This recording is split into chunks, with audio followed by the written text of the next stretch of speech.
윤호는 불쑥 집에 들어와 다짜고짜 말했습니다. 아버지, 대출 문제 해결 좀 도와주세요. 퇴직금 있으시잖아요. 그냥 한 번에 해결해버리면 더 이상 이런 일은 없을 거 아닙니까? 그의 태도는 이미 예전의 공손함을 찾아볼 수 없을 만큼 무례하고 뻔뻔했습니다. 제가 단호하게 거절하자 윤호는 불쾌한 표정을 지으며 소리쳤습니다. 아버지가 그렇게 고집 부리니까 우리 가족이 다 힘든 거예요. 대출 갚는 게 뭐 그렇게 어렵습니까? 퇴직금으로 해결하면 그만인데 왜 부모가 자식 일에 이렇게 매정한 거예요? 그의 말투는 공격적이었고 저는 그 순간 가슴이 뜨거워지며 화가 치밀었습니다. 윤호야, 너 지금 무슨 말을 하는 거냐? 내가 이미 너한테 얼마나 도와줬는데 그걸 다 잊은 거야? 그리고 내가 허락도 없이 내 이름으로 대출받은 걸 잊었니? 저는 단호하게 말했지만 윤호는 전혀 개의치 않는 듯 계속 강하게 밀어붙였습니다. 아버지, 그건 저도 미안하다고 했잖아요. 하지만 지금 이 상황에서 아버지가 도와주셔야 하는 거 아니에요? 가족이니까, 부모니까 이 정도는 당연히 해야 하는 거 아닙니까? 민희도 그 자리에 있었습니다. 그녀는 윤호를 말리기는커녕 오히려 그의 말을 거들며 강압적인 태도를 보였습니다. 아빠는 저희가 이러는 게 싫으시겠지만 솔직히 아빠 입장에서 생각해보세요. 저희가 이렇게 힘든데 외면하시는 게 맞는 건가요? 엄마랑 아빠가 저희를 조금만 이해해 주시면 될 일을 왜 이렇게 어렵게 만드세요? 저는 민희를 바라보며 말했습니다. 민희야, 내가 엄마 병원비 핑계를 대면서 돈을 가져간 것도 잊었니? 내가 그런 식으로 거짓말을 한 것도 실망스러운데 지금 내가 아빠를 이런 식으로 몰아붙이는 건 정말 아니야. 가족이라고 이런 게 당연한 줄 아느냐?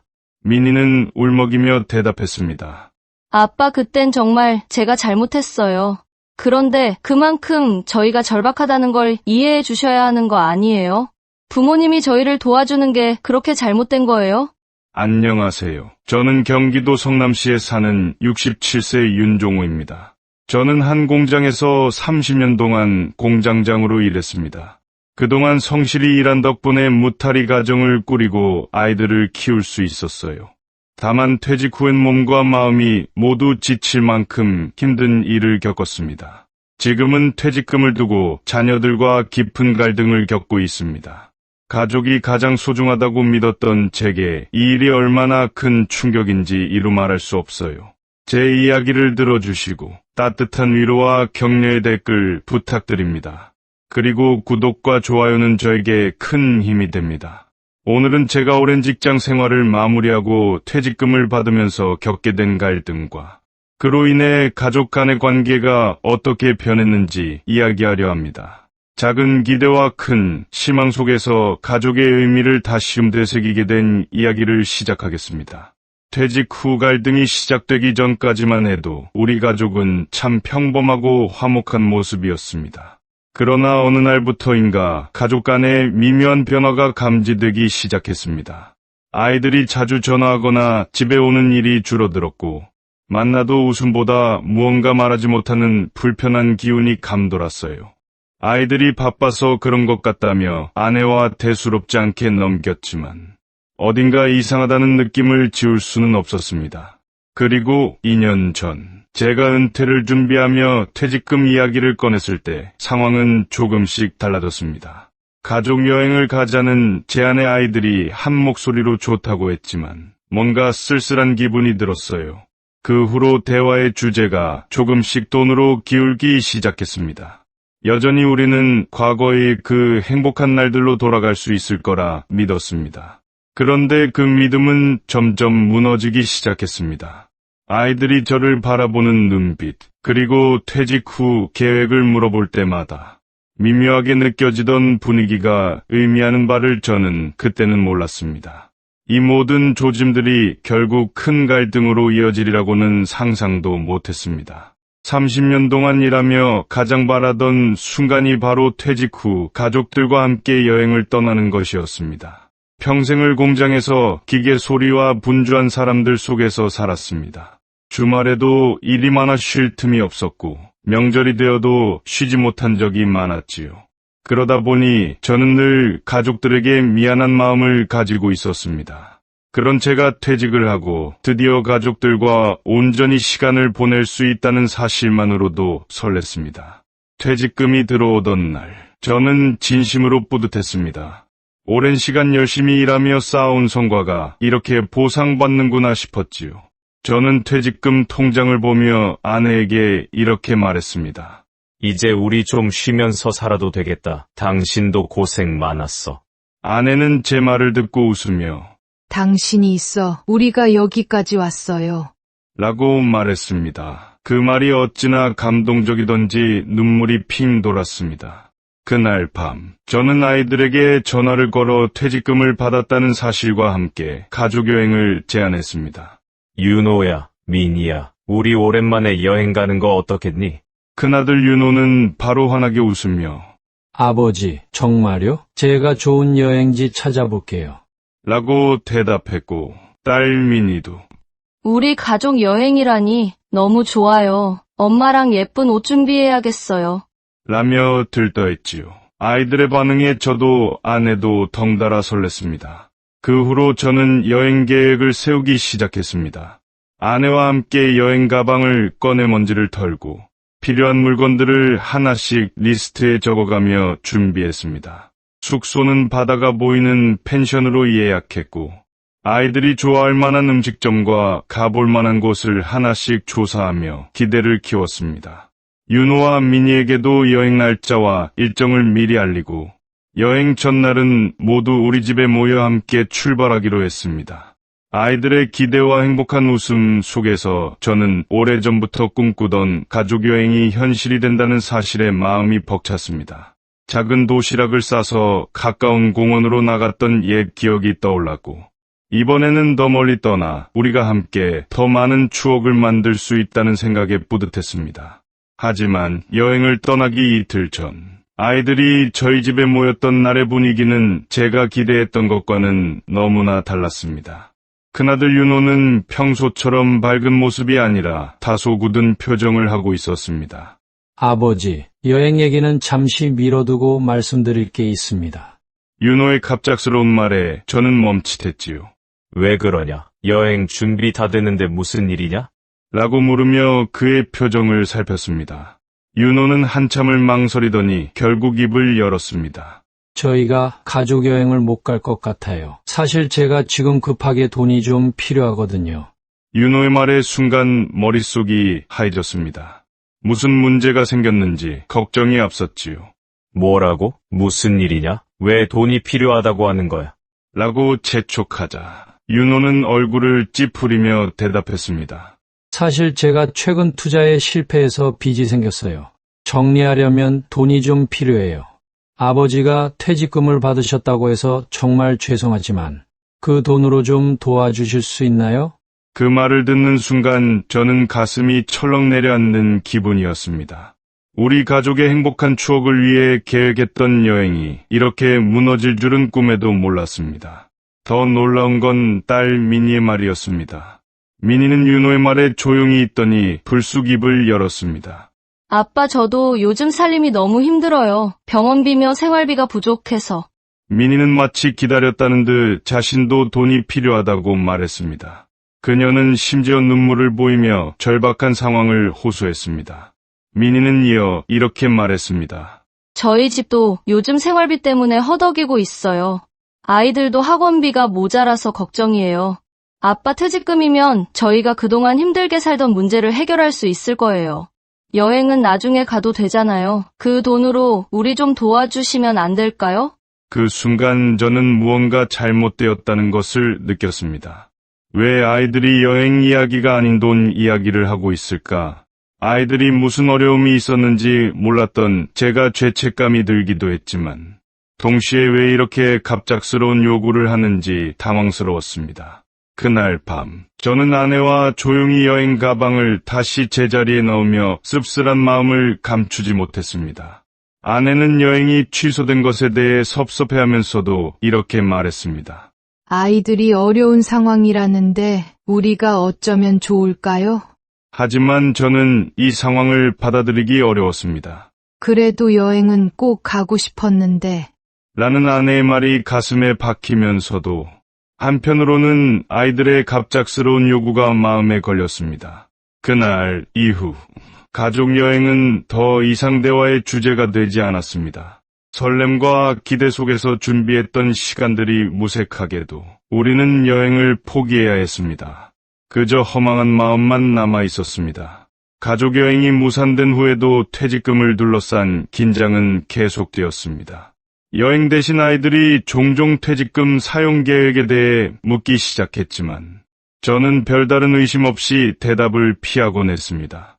아버지, 퇴직금은 주식 투자 같은 건 안 하시는 거죠?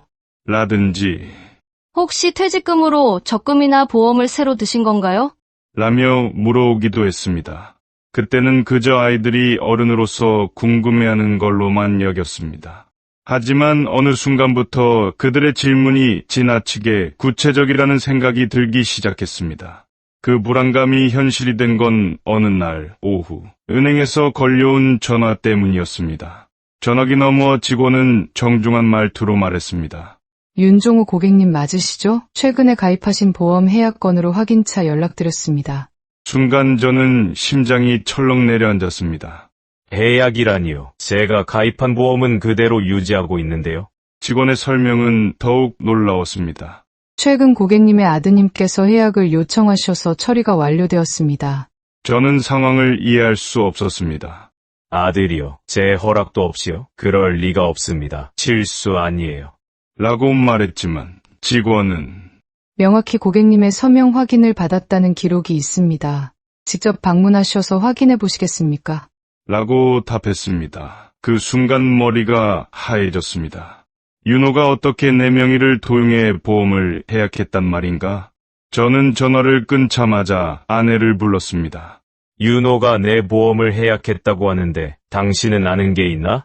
놀란 아내는 고개를 가로저으며 그럴 리 없지 않나요? 윤호가 왜 그런 일을 했겠어요? 라고 말했습니다. 하지만 제 마음 한편에는 불안함이 가시질 않았습니다. 내일 은행에 직접 가서 확인해야겠어. 그냥 넘어갈 수 있는 일이 아니야.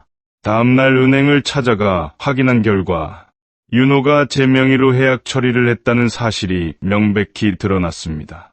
해약된 보험금은 이미 그의 계좌로 입금되어 있었습니다. 이 돈을 어디다 쓴 겁니까?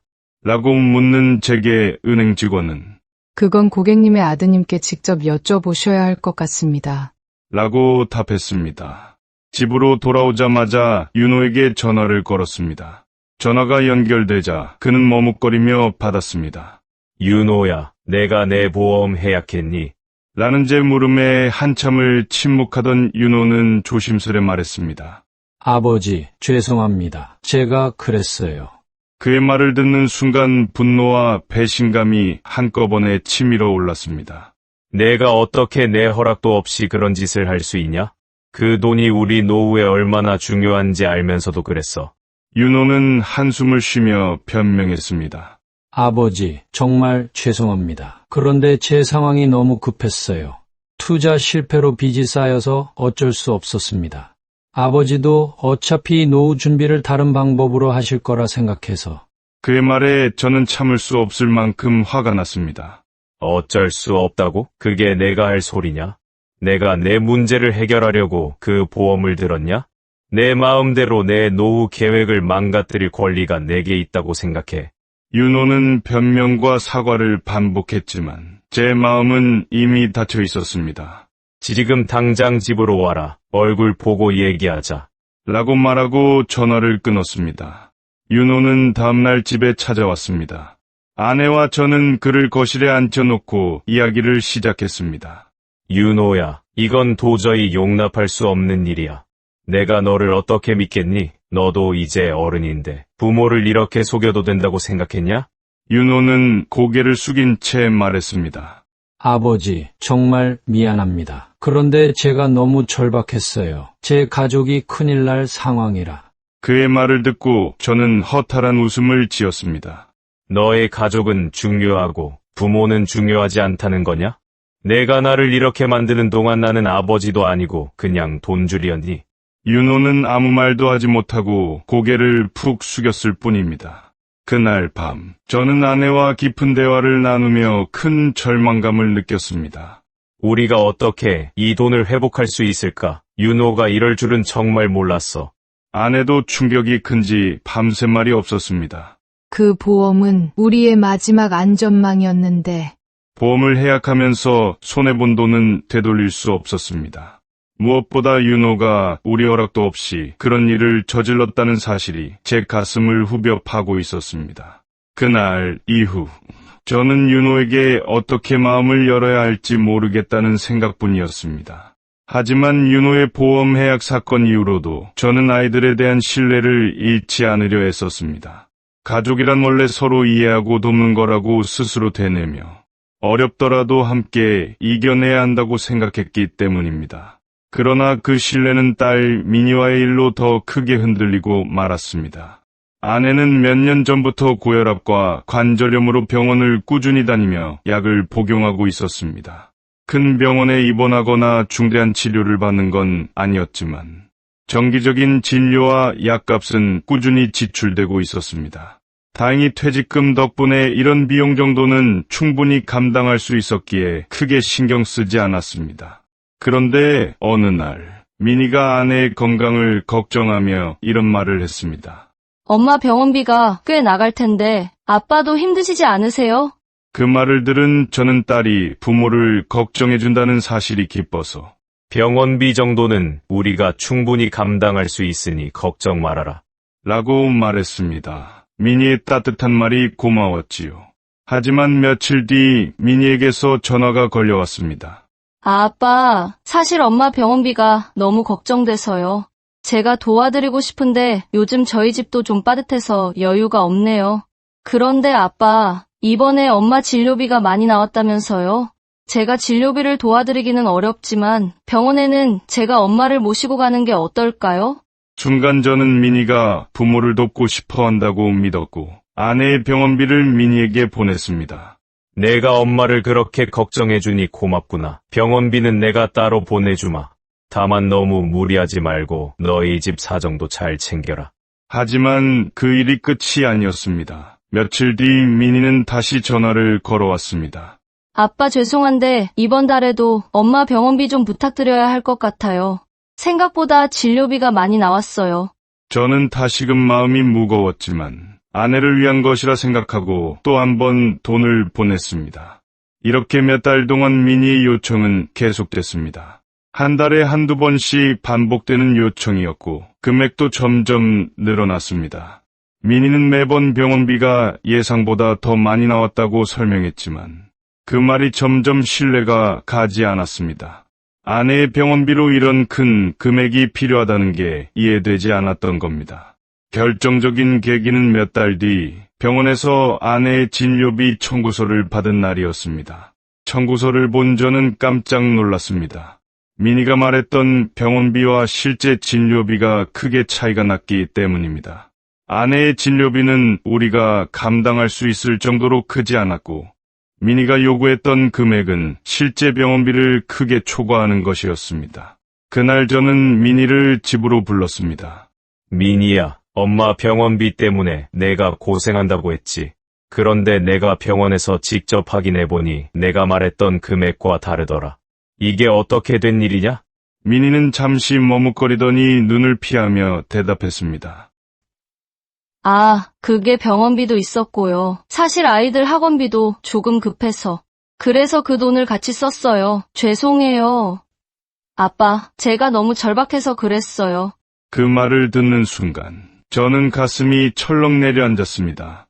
학원비, 미니야, 내가 엄마 병원비를 핑계로 돈을 받아간 거냐? 내가 힘든 걸 몰라서 그런 게 아니야. 그런데 왜 솔직하게 말하지 않았니? 미니는 고개를 떨구며 대답했습니다. 엄마 병원비라고 하면 아빠가 더 쉽게 주실 것 같아서 정말 죄송합니다. 제가 잘못했어요. 미니의 말을 들은 순간 분노와 실망감이 한꺼번에 치밀어 올랐습니다. 내가 그렇게까지 해야 했니? 엄마 병원비가 내 핑계가 될 줄은 정말 몰랐다. 가족끼리 이런 식으로 속이는 건 아니야. 제 목소리가 점점 커졌고 미니는 아무 말도 하지 못하고 눈물만 흘렸습니다. 아내는 옆에서 이 모든 대화를 듣고 눈시울을 붉혔습니다. 내 병원비 때문에 우리 딸이 이런 일을 벌인 거야? 아내는 스스로를 탓하며 오랫동안 말을 잇지 못했습니다. 그 모습을 보며 제 마음은 더 무거워졌습니다. 그날 이후 민희와의 관계는 이전과 같을 수 없었습니다. 병원비라는 이름으로 딸을 믿고 도왔던 제 마음은 산산이 부서졌고 민희를 어떻게 대해야 할지 몰랐습니다. 민희의 반복된 요청은 더 이상 오지 않았지만 그 침묵은 오히려 저와 아내에게 더 큰 상처로 남았습니다. 그렇게 퇴직금을 둘러싼 아이들과의 갈등이 깊어지던 어느 날, 우편함에서 처음 보는 대출 관련 서류를 발견했습니다. 대출이란 단어를 보는 순간 저는 잘못 배달된 우편이라고 생각했습니다. 그런데 봉투를 열어 확인해 보니 대출 서류에는 제 이름과 주민등록번호가 적혀 있었습니다. 익숙하지 않은 금융기관의 이름이었고 대출 금액은 제가 상상도 못할 정도로 큰 액수였습니다. 순간 머리가 멍해졌습니다. 이게 무슨 일이야? 내가 이런 대출을 받은 적이 없는데. 서류를 다시 읽고 또 읽어봐도 그것은 분명히 제 명의로 진행된 것이었습니다. 곧바로 은행에 전화를 걸어 문의하자 담당자는 차분한 목소리로 말했습니다. 고객님, 대출권은 정상적으로 진행되었고 현재 기록상 문제는 없습니다. 대출 진행 당시에 필요한 서류가 모두 제출되었고 절차도 적법하게 처리되었습니다. 저는 당황한 채 물었습니다. 대출을 진행한 날짜와 서류를 제출한 사람이 누구인지 알 수 있을까요? 저는 그런 요청을 한 적이 없는데요. 은행 직원은 답했습니다. 신청 서류는 본인 확인을 거쳐 진행되었으며 고객님의 서명도 확인된 상태입니다. 추가 확인이 필요하시면 직접 방문 부탁드립니다. 다음날 은행에 찾아가 확인한 결과 대출 서류에는 제 서명이 있었습니다. 그러나 그것은 제가 한 서명이 아니었습니다. 담당자는 서류를 보며 말했습니다. 이건 명백히 고객님 서명으로 접수된 문서입니다. 가족 중 대리로 진행한 사람이 있는지 확인해 보세요. 은행에서 돌아오는 길, 가슴이 두근거렸습니다. 곧바로 아내에게 서류를 보여주며 물었습니다. 이거 봐. 누가 내 이름으로 이런 일을 벌인 것 같아. 당신은 혹시 아는 거 있어? 아내는 깜짝 놀라며 답했습니다. 그럴 리가 있나요? 당신이 몰래 대출을 받을 일도 없는데 대체 누가 이런 짓을 한 거죠? 저는 윤호와 민희를 불렀습니다. 아이들이 도착하자마자 대출 서류를 보여주며 물었습니다. 너희 중 누가 이런 일을 한 거냐? 내 허락도 없이 내 이름으로 대출을 받았다는 게 말이 되냐? 윤호는 처음엔 얼버무리며 말을 돌리려 했지만 제가 계속 추궁하자 결국 시인했습니다.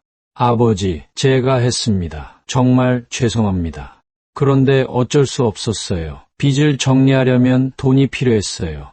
민희도 옆에서 조용히 입을 열었습니다. 저는 몰랐어요. 오빠가 대출을 받으려 한다는 건 알았지만 이런 식으로 진행될 줄은 몰랐어요. 민희의 변명조차 저를 더욱 실망시켰습니다. 저는 더 이상 참을 수 없어 소리쳤습니다. 너희가 어떻게 이럴 수 있냐? 가족이라면서 부모를 이런 식으로 속이고 내 이름을 도용해서 대출을 받다니 내가 너희를 위해 노력하고 희생한 세월이 이렇게 돌아오는 거냐? 정말 죄송합니다. 아버지, 이 돈은 제가 꼭 갚겠습니다. 조금만 믿어주세요. 저는 그 말을 믿을 수 없었습니다. 아내는 옆에서 눈물을 흘리며 말했습니다. 어쩌다 우리가 이런 상황까지 온 거야? 윤호야, 내가 정말 부모를 이렇게 힘들게 하고 싶었니? 아내의 목소리에는 분노와 슬픔이 뒤섞여 있었습니다. 그날 밤, 저는 잠을 이룰 수 없었습니다. 자식들에 대한 믿음이 무너졌고 부모로서의 제 자신에 대한 회의감마저 들었습니다. 내가 어디서부터 잘못했을까? 이렇게까지 해야 했던 이유가 뭐였을까? 아무리 생각해도 답은 나오지 않았습니다. 대출 사건 이후 자녀들과의 관계는 걷잡을 수 없이 악화되었습니다. 대출 문제로 크게 싸운 후에도 윤호와 민희는 전혀 반성의 기미를 보이지 않았습니다. 오히려 대출 상환을 핑계로 더욱 노골적이고 강압적으로 돈을 요구하기 시작했습니다. 처음엔 전화로 말하던 그들이 점점 직접 집에 찾아와 요구하기 시작했습니다. 윤호는 불쑥 집에 들어와 다짜고짜 말했습니다. 아버지, 대출 문제 해결 좀 도와주세요. 퇴직금이 있으시잖아요. 그냥 한 번에 해결해버리면 더 이상 이런 일은 없을 거 아닙니까? 그의 태도는 이미 예전의 공손함을 찾아볼 수 없을 만큼 무례하고 뻔뻔했습니다. 제가 단호하게 거절하자 윤호는 불쾌한 표정을 지으며 소리쳤습니다. 아버지가 그렇게 고집부리니까 우리 가족이 다 힘든 거예요. 대출 갚는 게 뭐 그렇게 어렵습니까? 퇴직금으로 해결하면 그만인데 왜 부모가 자식 일에 이렇게 매정한 거예요? 그의 말투는 공격적이었고 저는 그 순간 가슴이 뜨거워지며 화가 치밀었습니다. 윤호야, 너 지금 무슨 말을 하는 거냐? 내가 이미 너한테 얼마나 도와줬는데 그걸 다 잊은 거야? 그리고 내가 허락도 없이 내 이름으로 대출을 받은 걸 잊었니? 저는 단호하게 말했지만 윤호는 전혀 개의치 않는 듯 계속 강하게 밀어붙였습니다. 아버지, 그건 저도 미안하다고 했잖아요. 하지만 지금 이 상황에서 아버지가 도와주셔야 하는 거 아니에요? 가족이니까, 부모니까 이 정도는 당연히 해야 하는 거 아닙니까? 민희도 그 자리에 있었습니다. 그녀는 윤호를 말리기는커녕 오히려 그의 말을 거들며 강압적인 태도를 보였습니다. 저희가 이러는 게 싫으시겠지만 솔직히 아빠 입장에서 생각해보세요. 저희가 이렇게 힘든데 외면하시는 게 맞는 건가요? 엄마랑 아빠가 저희를 조금만 이해해주시면 될 일을 왜 이렇게 어렵게 만드세요? 저는 민희를 바라보며 말했습니다. 민희야, 내가 엄마 병원비 핑계를 대면서 돈을 가져간 것도 잊었니? 내가 그런 식으로 거짓말을 한 것도 실망스러운데 지금 내가 아빠를 이런 식으로 몰아붙이는 건 정말 아니야. 가족이라고 이런 게 당연한 줄 아느냐? 민희는 울먹이며 대답했습니다. 아빠, 그땐 정말 제가 잘못했어요. 그런데 그만큼 저희가 절박하다는 걸 이해해 주셔야 하는 거 아니에요? 부모님이 저희를 도와주는 게 그렇게 잘못된 거예요? 두 자식들의 말과 행동은 점점 더 뻔뻔해졌습니다. 그들에게 저는 부모가 아니라 자신들의 문제를 해결해줄 도구처럼 느껴졌습니다. 윤호는 한 발 더 나아가 말했습니다. 아버지, 솔직히 말씀드리면 퇴직금을 이렇게 쥐고 계실 이유가 뭐가 있습니까? 어차피 쓰지도 않을 돈이고 저희처럼 급한 사람이 쓰는 게 맞는 거 아닙니까? 그 말을 듣는 순간 저는 분노와 실망을 동시에 느꼈습니다. 윤호야, 퇴직금은 노후를 위해 필요한 돈이다. 너희가 어려운 상황을 이해 못하는 게 아니야. 하지만 부모를 이렇게 몰아세우는 건 잘못된 거야. 내가 그런 말을 할 자격이 있다고 생각하느냐? 윤호는 여전히 고개를 숙이지 않았습니다. 그럼 제가 어떻게 하라는 겁니까? 돈이 없으면 죽으라는 거예요? 저는 아버지가 부모로서 좀 더 책임감을 가지셨으면 좋겠습니다. 그의 말은 저를 더 깊은 절망으로 몰아넣었습니다. 민희는 분위기가 험악해지자 윤호를 달래며 나가려고 했지만 상황은 이미 돌이킬 수 없을 만큼 심각했습니다. 자녀들의 강압적인 요구는 단순한 부탁이 아니라 위협처럼 느껴졌고 저는 그들을 더 이상 가족으로 느낄 수 없을 만큼 마음이 멀어졌습니다. 그날 이후 자녀들은 여전히 돈을 요구했지만 저와 아내는 점점 말을 줄였습니다. 서로가 얼굴을 마주하는 것조차 피하게 되면서 가족이란 이름은 점점 의미를 잃어갔습니다. 노골적인 요구가 거듭되던 어느 날 윤호가 아침부터 집으로 찾아왔습니다. 전화를 받지 않으면 무작정 찾아오는 일이 잦아지긴 했지만 이날은 표정이 유독 험악해 보였습니다. 그는 현관문을 열자마자 거실로 들어와 앉으며 말했습니다. 아버지, 이제 정말 끝장을 봐야겠습니다. 이렇게 거절만 하시면 저도 참을 수 없습니다. 그의 말투는 이미 강압적이었고 저는 차분히 그를 진정시키려 했습니다. 윤호야, 내가 아무리 급해도 이렇게 찾아와서 큰소리치는 건 옳지 않다.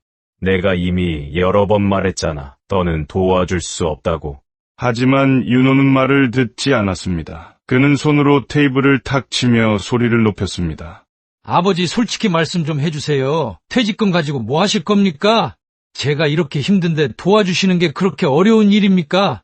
윤호의 태도가 점점 위협적으로 변하자 옆에서 지켜보던 아내가 겁에 질려 조심스럽게 중재에 나섰습니다. 윤호야, 내가 화내는 건 이해하지만 이렇게 하면 안 된다. 내 아버지가 얼마나 힘드신지 모르겠니?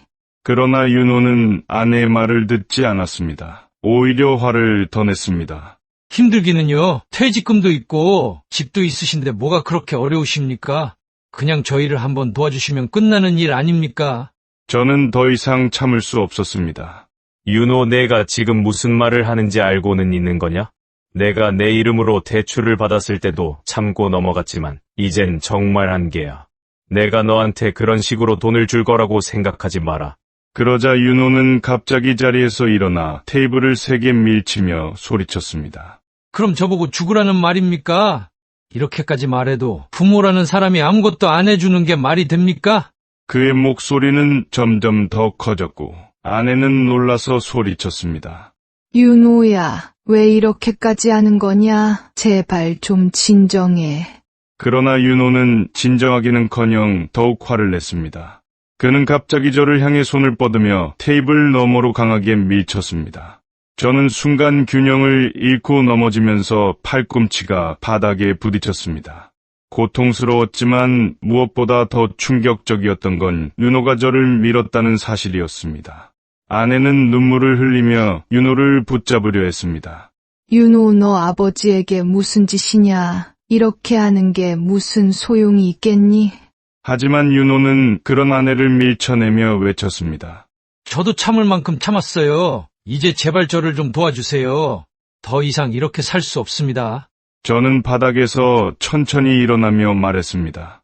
이젠 됐다. 내가 내 아들인 게 부끄럽다. 더 이상은 할 말이 없다. 당장 이 집에서 나가라. 윤호는 한참을 서 있다가 결국 문을 세게 닫고 나갔습니다. 그가 떠난 뒤에도 집안은 고요하지 않았습니다. 아내는 멍하니 앉아 눈물을 흘리고 있었고 저 역시 충격에서 벗어나지 못했습니다. 그날 밤 저는 아내와 깊은 이야기를 나눴습니다. 이젠 정말 끝이야. 우리가 윤호와 민희를 너무 믿었던 게 잘못이었어. 이제는 이곳에서 벗어나야겠어. 아내도 무겁게 고개를 끄덕이며 동의했습니다. 폭력으로까지 번진 갈등은 이제 가족 간의 관계를 회복할 여지마저 없게 만들었습니다. 가족이라는 이름이 무색해진 상황 속에서 우리는 이 집을 떠나기로 결심했습니다. 윤호와의 폭력적인 충돌 이후 집안은 완전히 무너져 버린 듯했습니다. 그날 밤 아내와 저는 깊은 침묵 속에서 서로의 얼굴만 바라보았습니다. 아내는 눈물에 젖은 얼굴로 말했습니다. 우리 정말 여기서 이렇게 살아도 되는 걸까요? 매일 불안에 떨면서 언제까지 버틸 수 있을지 모르겠어요. 저는 아내의 손을 꼭 잡으며 말했습니다. 여긴 더 이상 우리의 집이 아니야. 이젠 떠나야 할 때야. 이곳을 지키려다가는 우리만 상처받고 끝날 거야. 이제 우리가 할 수 있는 선택은 도망치듯 이곳을 떠나는 것뿐이었습니다. 아이들을 피해 새로운 곳으로 떠난다는 생각은 처음엔 마음이 무거웠습니다. 그러나 더 이상 이 집에서 버티며 아이들의 끝없는 요구와 갈등 속에 살 수는 없었습니다. 결국 우리는 경기도 외곽의 작은 전원주택을 전세로 계약하기로 결정했습니다. 퇴직금의 절반 이상이 이미 사라진 상황에서 서울에서 계속 살기엔 재정적으로도 어려움이 컸습니다. 전원주택은 오래된 단층집이었지만 주변은 조용하고 한적했습니다. 넓은 텃밭이 있는 정원과 멀리서 들리는 새소리와 개울물 소리가 마음을 조금이나마 편안하게 해 주었습니다. 계약을 마치고 돌아오는 길에 아내가 말했습니다. 여기가 우리 마지막 집이 될까요? 여기서라도 조용히 살 수 있겠죠? 저는 아내의 말을 듣고 고개를 끄덕였습니다. 그래. 여기서는 우리 둘만을 위해 살자. 더는 누구에게도 기대지 말고 방해받지도 않으면서. 이사를 준비하며 우리 부부는 아이들에게는 아무 말도 하지 않기로 했습니다. 아이들이 우리가 떠난 사실을 알게 된다면 또 찾아올지도 모른다는 두려움 때문이었습니다. 몇 년 전만 해도 자녀들이 부모를 찾아오는 것이 반가운 일이었지만 이제는 그것이 두렵고 무서운 일이 되었습니다. 짐을 정리하는 동안 아내는 여러 번 멈춰 서서 창밖을 바라보며 한숨을 내쉬었습니다. 이 집에서 얼마나 많은 시간을 보냈는데 여기서 돌잔치도 했고 윤호가 처음 자전거를 탄 것도 여기였잖아요. 이걸 다 두고 떠나야 하다니. 아내의 말에 제 가슴도 무거워졌습니다. 이삿짐 트럭이 집 앞에 도착한 날, 아내와 저는 마지막으로 집안을 둘러보았습니다.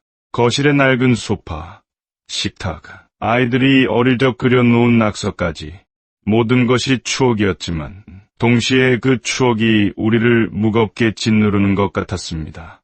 정말 떠나는구나 라는 생각이 머릿속을 떠나지 않았습니다. 저는 아내와 함께 문 앞에 서서 마지막으로 뒤돌아보았습니다. 여기서 좋은 일도 많았지만 이제는 다 잊자. 그게 우리가 살아가는 유일한 방법이야. 아내는 말없이 고개를 끄덕이며 문을 닫았습니다. 전원주택으로 들어가는 길은 조용했습니다. 낡은 대문이 삐걱거리며 열렸고 정원에는 무성한 잡초가 자라 있었습니다. 하지만 이곳은 우리를 위해 준비된 마지막 안식처 같았습니다. 아내는 처음엔 무성한 잡초와 낡은 집을 보고 한숨을 쉬었지만 이내 작은 미소를 지으며 말했습니다. 그래도 여기가 우리에겐 새로운 시작이겠죠? 당신과 같이 있다면 여기서도 잘 살 수 있을 거예요. 이삿짐을 정리하며 작은 방에 아내와 제가 함께 쓸 침대를 놓았습니다.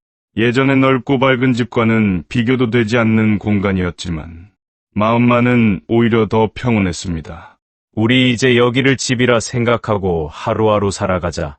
그게 우리한테 가장 중요한 일이야. 아내는 제 손을 꼭 잡으며 대답했습니다. 그렇게 해요. 이제는 우리 둘만을 위해 살아요. 하지만 마음 한구석에는 여전히 자녀들에 대한 복잡한 감정이 자리 잡고 있었습니다. 밤이 깊어지면 윤호와 민희의 얼굴이 떠올랐습니다. 우리가 잘못한 걸까? 아이들을 너무 밀어낸 건 아닐까? 자책감이 마음속에서 머리를 들었지만 다시 떠올리려는 기억을 억눌렀습니다. 이제는 과거를 붙잡고 있을 시간이 없었습니다. 전원주택에서의 첫날 밤, 우리는 식탁 위에 간단한 저녁을 차려놓고 조용히 앉아 있었습니다. 오래된 형광등, 불빛 아래에서 아내가 말했습니다. 여기가 우리 마지막 집이라 해도 괜찮아요. 당신만 곁에 있으면 충분해요. 아내의 말을 들으며 저는 눈가가 뜨거워지는 것을 느꼈습니다. 이제 우리는 경기도 외곽의 작은 전원주택에서 조용히 살아가고 있습니다. 도시에서의 바쁜 일상과 자녀들과의 갈등으로부터 벗어나 마치 세상과 단절된 듯한 이곳에서 새로운 시작을 준비하고 있습니다. 하지만 마음 한구석에는 여전히 해결되지 않은 아픔과 갈등이 자리 잡고 있습니다. 윤호와 민희는 우리가 이곳으로 떠난 사실조차 모를 겁니다. 연락을 끊고 살아온 시간이 어느덧 반년을 넘어섰습니다. 처음엔 전화나 메시지라도 올 줄 알았지만 그마저도 없었습니다. 자녀들과의 관계가 이렇게 완전히 끊어질 줄은 상상도 못했습니다. 가족이란 이름으로 이어져 왔던 끈이 이제는 어디에서도 찾을 수 없는 것처럼 느껴집니다. 아내는 여전히 자녀들 이야기가 나오면 가슴 아파합니다. 우리가 너무 매정했던 걸까요? 그래도 아이들인데 조금만 더 이해해 줄 걸 그랬나요? 그녀의 말을 들을 때마다 저는 복잡한 마음에 쉽게 대답하지 못합니다. 아니야, 당신은 잘못한 게 없어. 우리가 여기까지 온 건 어쩔 수 없는 선택이었어. 라고 말하지만 제 속마음은 늘 괴롭습니다. 여기 전원주택에서의 삶은 단조롭지만 나름대로 평화롭습니다. 아침이면 텃밭을 가꾸고 낮에는 산책을 하며 시간을 보냅니다. 저녁에는 아내와 함께 간단히 식사를 하고 TV를 보며 하루를 마무리합니다. 이 단순한 일상 속에서도 한 가지 바람이 있습니다. 아이들이 스스로 반성하고 언젠가 진심 어린 사과를 전해오는 날이 오기를 바라는 마음입니다. 하지만 그날이 언제 올지는 아무도 알 수 없습니다. 혹시라도 그들이 우리를 찾으러 온다면 과연 저는 어떤 표정으로 그들을 맞아야 할까요? 지금까지 쌓인 상처와 불신을 잊을 수 있을지조차 모르겠습니다. 이번 일을 겪으며 저는 가족이란 이름의 무게를 다시금 생각하게 되었습니다. 가족이라 해서 모든 것이 용서되고 이해되어야 하는 건 아닙니다. 서로를 믿고 의지해야 할 가족이지만 그 신뢰가 깨진 순간 관계는 무너질 수밖에 없다는 것을 절실히 깨달았습니다. 이 이야기를 들으시는 분들 중에도 가족 때문에 상처받고 힘들어하시는 분들이 계실 겁니다. 제가 드리고 싶은 말씀은 여러분이 너무 스스로를 탓하지 않으셨으면 좋겠다는 겁니다. 때로는 사랑이 아닌 단호함이 필요한 순간도 있습니다. 마지막으로 부탁드리고 싶은 것이 있습니다. 저희 이야기를 들으시고 따뜻한 위로와 조언의 댓글을 남겨주시면 큰 힘이 될 것 같습니다. 혹시 비슷한 경험을 하셨던 분들이 계신다면 여러분은 어떻게 이 문제를 해결하셨는지 들려주셔도 좋습니다. 오늘도 이렇게 긴 이야기를 들어주셔서 진심으로 감사드립니다. 여러분의 관심과 격려가 제게는 큰 위로가 됩니다. 구독과 좋아요를 눌러주신다면 앞으로도 더 많은 이야기를 나눌 수 있을 것 같습니다. 감사합니다.